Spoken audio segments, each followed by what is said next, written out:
31 دکامبر چاره‌های موقتی که به شهروندان خارجی امکان میداد بدون ترک قلمرو روسیه حقوق خود را برای انجام فعالیت کاری در این کشور قانونی کنند به پایان میرسد. این امتیازها با فرمان پرزیدنت روسیه ولادیمیر پوتین از ماه مارت سال 2020 به دلیل پاندمی کرونا ویروس جاری گردیده هر 3 ماه تمدید میشد، ولی پوتین فرمان خود را بار آخر ماه سپتامبر تمدید کرده.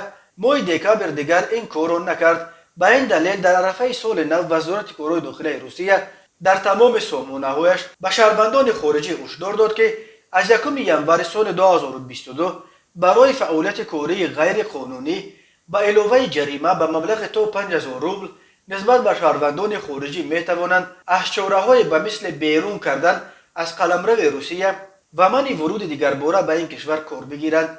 کارفرمایان را برای جلب غیر قانونی شهروندان خارجی به کار برای هر یک چنین کارگر تا 800,000 روبل می توانند جریمه بندند. گفته می شود در هشدار وزارت کارهای داخله به کارفرمایان همگی 3 روز فرصت دادند تا با کارگران خارجیشان قرارداد کاری بسته در این باره مقامات امور داخلی را خبردار کنند. وزارت کارهای داخلی روسیه به شهروندان خارجی که بدون سند در روسیه کار میکنند با اصرار توصیه داده است که به صورت عاجل به مقامات امور مهاجرت مراجعه کرده فعالیت کاری خود را در روسیه قانونی گردانند. وزارت کارهای داخلی روسیه گفت شهروندان کشورهای عضو اتحاد اقتصادی اوراسیا می توانند صرف نظر از مقصد نشان داده شده سفرشان به روسیه قرارداد کاری ببندند.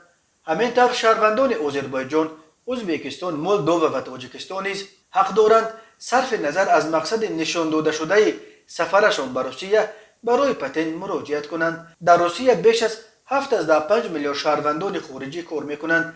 بیش از 5 میلیون آنها از 3 کشور مهاجر فرست آسیای مرکزی بودند.